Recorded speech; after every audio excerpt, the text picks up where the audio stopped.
നമസ്കാരം പ്രിയ സുഹൃത്തുക്കളെ, പ്രിയാസ് ഹോം ഗാർഡനിലേക്ക് എല്ലാവർക്കും സ്വാഗതം. ഈ വർഷം ആദ്യത്തെ തക്കാളി വിളവെടുപ്പാണ്. ഇത് കണ്ടില്ലേ, പഴുത്ത് വരുന്ന തക്കാളികൾ കിളികളോ അങ്ങനെ കാക്കകളോ എന്തോ വന്ന് കൊത്തിപ്പോവുകയാണ്. ഈ തക്കാളികൾ ഞാൻ ഈ ചെടിയിൽ തന്നെ നിർത്തി നിങ്ങളെ കാണിക്കാം, പഴുത്ത് വരുമ്പോൾ കാണിക്കാമെന്ന് വിചാരിച്ചിട്ട് ഒരു രക്ഷയില്ല. പഴുത്ത് ഇങ്ങനെ കളറടിച്ച് വരുമ്പോഴേക്കും നമ്മുടെ കിളികളാണെന്ന് തോന്നുന്നു അന്ന് കൊത്തിക്കൊണ്ട് പോവുകയാണ്. കൊത്തി കഴിച്ച ശേഷം ബാക്കി ചെടിയിൽ നിർത്തിയിട്ട് അവരങ്ങ് പോകും. അപ്പോൾ അതുകൊണ്ട് ഞാനിതിനെ പറിച്ച് വെച്ച് പഴുപ്പിക്കാമെന്ന് വിചാരിക്കുകയാണ്. നിറം അടിച്ച തക്കാളികൾ നമുക്ക് പറിച്ച് പേപ്പർ ബാഗിൽ വെച്ചാൽ ഒരു 4-5 ദിവസം കൊണ്ട് പതിയെ പഴുത്ത് വരും. അപ്പോൾ നമ്മുടെ ആവശ്യത്തിന് ഉപയോഗിക്കാം. കണ്ടില്ലേ, ഇങ്ങനെ കൊത്തി അങ്ങ് കളഞ്ഞിട്ട് പോവാണ് പഴുത്ത് വരുന്ന എല്ലാ തക്കാളികളും. അതുകൊണ്ട് ഞാൻ ഇത് ഈ ഒരു പരുവത്തിന് തന്നെ പറിക്കാമെന്ന് വിചാരിച്ചു. അപ്പോൾ നിങ്ങളെ കൂടി കാണിക്കാമെന്ന് വിചാരിച്ചു. ആദ്യം നട്ട ഞാൻ പറഞ്ഞല്ലോ ഈ വർഷത്തെ ആദ്യത്തെ തക്കാളി വിളവെടുപ്പാണെന്ന്. ആദ്യം നട്ട ഒരു 1-2 ചെടികളിലെ തക്കാളികൾ പാകമായി വന്നിട്ടുണ്ട്. അപ്പോൾ നമുക്ക് അത് പറിച്ച് വയ്ക്കാം.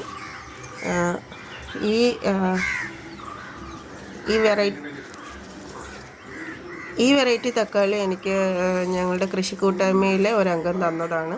അപ്പോൾ ഇത് ഏത് ഇനമാണെന്നറിയില്ല, പക്ഷേ വളരെ ഫ്ലഷി ആയിട്ടുള്ളതും അതേമാതിരി രുചികരമായിട്ടുള്ളതുമായിട്ടുള്ള ഒരു വെറൈറ്റിയാണ്. വളരെ പെട്ടെന്ന് തന്നെ, അതായത് ഗ്രോത്ത് വളരെ പെട്ടെന്ന് തന്നെ നടക്കുകയും അതിനകത്ത് പെട്ടെന്ന് പൂക്കൾ വരികയും കായകൾ ഉണ്ടാവുകയും ചെയ്യും.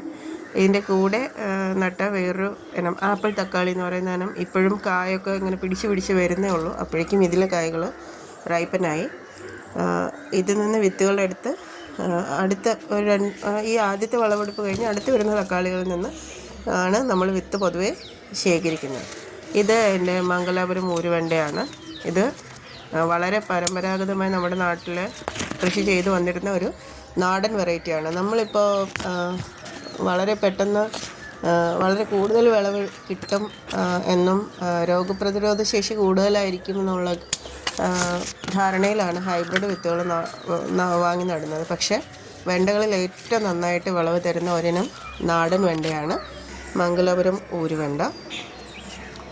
ഇതിൻ്റെ മറ്റ് നമ്മുടെ ആനക്കൊമ്പൻ അതുമാതിരിയുള്ള വെറൈറ്റികളെ അപേക്ഷിച്ച് നോക്കുമ്പോൾ ഇതിൻ്റെ മുട്ടുകൾ വളരെ അടുത്തടുത്ത് വരിക. അതായത് ഇലകളുടെ നോട്ട്സിലാണല്ലോ നമ്മുടെ വെണ്ടയ്ക്ക ഉണ്ടാകുന്നത്. ആ നോട്ട്സ് ഇങ്ങനെ അടുത്തടുത്ത് വരികയും അതിൽ കൊലയായിട്ടും ഈ മംഗലാപുരം ഊരുവെണ്ടയിൽ വെണ്ടയ്ക്ക ഉണ്ടാവാറുണ്ട്. അപ്പോൾ നമ്മുടെ ടെറസ് കൃഷിക്കൊക്കെ വളരെ അനുയോജ്യമായ ഒരു മികച്ച ഒരു നാടൻ ഇനമാണ് മംഗലാപുരം ഊരുവെണ്ട. അതേമാതിരി തന്നെ നമ്മുടെ ഈ രോഗങ്ങളും വരുന്നത് മറ്റിനങ്ങളെ അപേക്ഷിച്ച് താരതമ്യേന കുറവാണെന്ന് എനിക്ക് ഫീൽ ചെയ്തിട്ടുണ്ട്.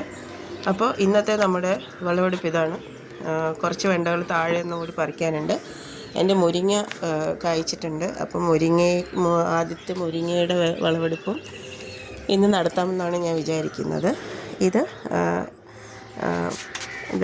എൻ്റെ താഴെയുള്ള വെണ്ടകളിൽ നിന്നുള്ള വെണ്ടയ്ക്കും താഴെ നിന്ന തക്കാളിയിലും ഇത് കൊത്തിപ്പോയിട്ടുണ്ട്.